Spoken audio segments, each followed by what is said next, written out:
Hello everyone. Right. Today's video, this video is going to be the Writers Podcast episode 3, I think we're at. If you're new and this is your first time, my name is Simone Young and I am a published author. I have 5 books currently on sale, 1 that's not in print, and then these 4 that are. Now, I do have some exciting news. Book 3 of this series, I've just finished typing it up. I'm just doing a quick read and then it's going off to the boss. Because this is book 1, this is book 2, and then book 3 should be coming shortly, hopefully. And then we have, I've started the process of writing, because my process is weird. I do longhand first. So I've started the process of doing the longhand for book 2 of this. So that's keeping me out of trouble.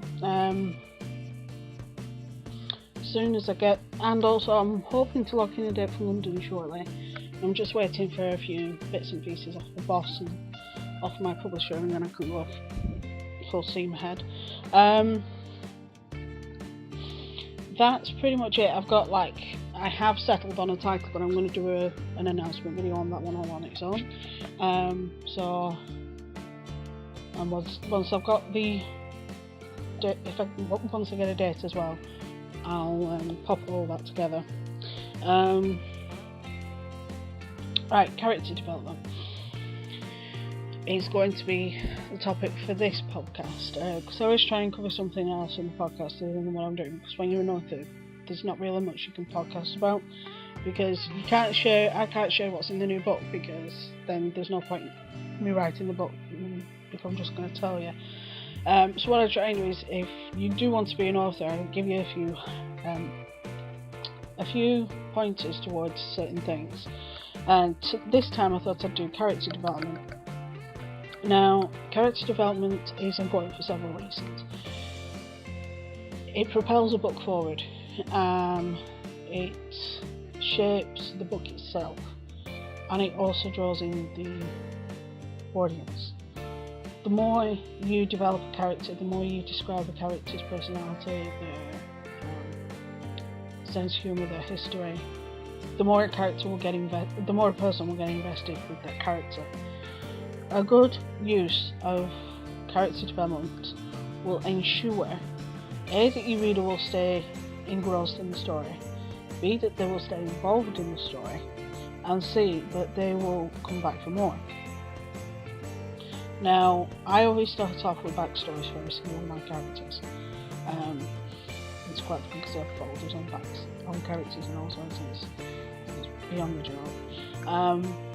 This isn't the physicality of characters, this is just character development. I'll do physicalities of characters next time. If you've got decent character development, your book will be better for it.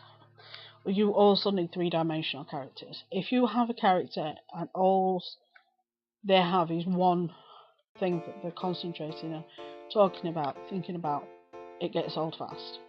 I will use this series as a perfect example. The main character in these books is a character called Jocelyn. Now, she's within this series. She, just before book 1, her and her family are exiled from a commune, and because of an incident that happened there. They don't go into detail about that incident that happens throughout the book. There's also reason why they were in the commune and all sorts, and that character backstory helped propel the character forward, but it also gave the character more than one dimension, because in the story, not only is she trying to figure out who this serial killer is that's in the first book, she's also trying to find out how to handle her own developing dark nature, and that's what the first book's about. Now, also involved in that, there's there's a prophecy, then there's her, the way the people in the community were raised when it comes to other paranormals, the way she reacts to the other paranormals. There's this relationship between her and one of the other characters. Then there's a friend that she makes. If you have more than one thing going on, it's great, but don't have too much going on. That's the only other issue. If you have too much going on, it overloads the story. I don't know how I manage it, but I manage to keep an even thing where. But I think one of the reasons why I do it is because I don't just give you the backstory straight out the door. You get the backstory bit by bit. If you give them out the backstory bit by bit, it leaves them wanting to know more. And it also, like I say, it develops the character. It develops how the character's going to react to certain things, certain circumstances, and why she reacts that way. The backstory will help explain that. Sorry, just not my mic. And with a bit of luck, it will help.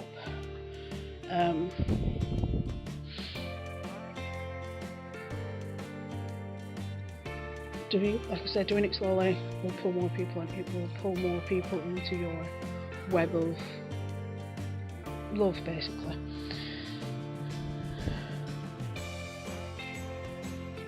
And you'll also keep them enthralled, and you'll keep them within the fan base. Obviously, the book's got to be well written as well. Now, I'm not saying no writer's perfect. Not one of my books are perfect, and I'll hands up admit that now. But being a writer isn't the easiest thing either, and especially when you're dyslexic. But that's a different video. I know it's a bit of a short podcast, but at least what my thinking is, I've got some videos I need to save up, so this will be one of them. With a bit of luck, I will have some more information relating Poison Bible Book 3 shortly, and I will let you know. If there is any topic within writing or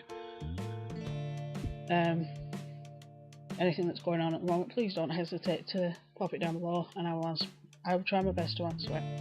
Have fun, take care, and I will talk to you later.